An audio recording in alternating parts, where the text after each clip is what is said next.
Kasus sengketa kapal tanker MV Seniha kembali mencuat setelah Bareskrim Polri kembali menerbitkan surat pemberitahuan dimulainya perkara ke Kejaksaan Tinggi Kepulauan Riau. Akibatnya dua pengusaha yang terlibat dalam kasus tersebut akan kembali jadi tersangka.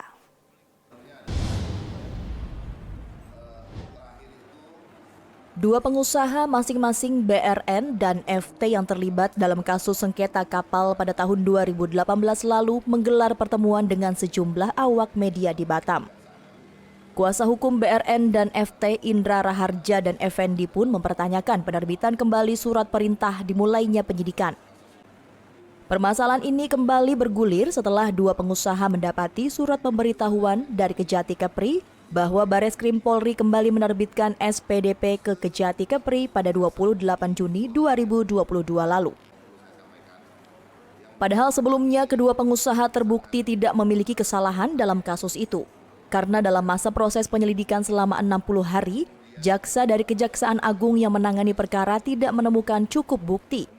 BRN, pengusaha terlapor mengaku heran akan adanya pemeriksaan kembali terhadap kasus tersebut.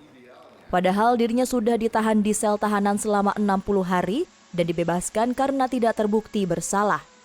Pengacara BRN Indra mengatakan penerbitan SPDP oleh Bareskrim Polri ke Kejati Kepri dinilai janggal. Karena seharusnya SPDP tersebut ditujukan Bareskrim Polri ke Kejagung bukan ke Kejati Kepri. Permintaan kami ya, kepada Kejaksaan Agung, terutama Bapak Kepala Jaksa Agung, ya, Bapak Jaksa Agung dan Pak Kapolri, ya, terkait permohonan perlindungan hukum. Kenapa? Ya karena klien kami ini ya sudah dikeluarkan ya dari tahanan demi hukum karena habis masa penahanan penyidik. Kasus ini terjadi pada tahun 2018. Dua pengusaha BRN dan FT berstatus terlapor dengan tuduhan pemalsuan dokumen.